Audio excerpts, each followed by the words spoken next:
Hello বন্ধুরা, আশা করি সবাই ভালো আছো। আজকের এই ভিডিওতে আমি দেখাবো কিভাবে সহজেই আপনার উইন্ডোজ কম্পিউটারের সি ড্রাইভে windows.old ডিলিট করতে হয় সেটা দেখাবো। তো সেই জন্য আমরা উইন্ডোজের সার্চ বারে গিয়ে সার্চ করব ডিস্ক ক্লিনআপ, তারপর ওপেন করব। তারপর একটা পপ আপ আসবে। পপ আপে আমার লোকাল ডিস্ক সি সিলেক্ট করে ওকে করলাম। এবার আরেকটা পপ আপ আসলো। এখানে যতগুলো চেকমার্ক কাছে সব উঠিয়ে দিয়ে ক্লিন আপ সিস্টেম ফাইল বাটনে ক্লিক করব।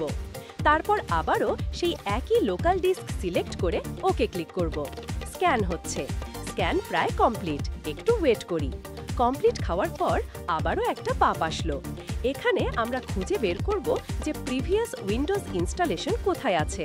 ওইটা বাদে বাদবাকি সবগুলোতে চেকমার্ক উঠিয়ে দেব। আমার এটাতে দেখাচ্ছে 15.1 জিবি ডাটা নিয়ে বসে আছে। এটাতে চেকমার্ক দিয়ে ফটো চেক করে নিচ্ছি এবং ওকে বাটনে ক্লিক করলাম। তারপর একটা পাপ আসবে। আমার কাছে জিজ্ঞেস করছে পার্মানেন্টলি ডিলিট করতে চাই কিনা। আমরা ডিলিট করতে চাই, তাহলে সেই জন্য ডিলিট ফাইলে ক্লিক করলাম।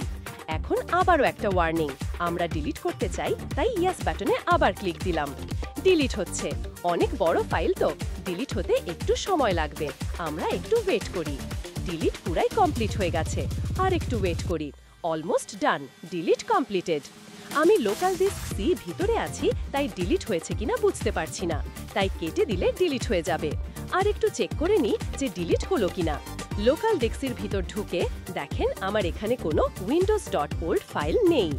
এই ছিল আজকের টিউটোরিয়াল। আশা করি ভিডিওটা তোমাদের কাজে লাগবে।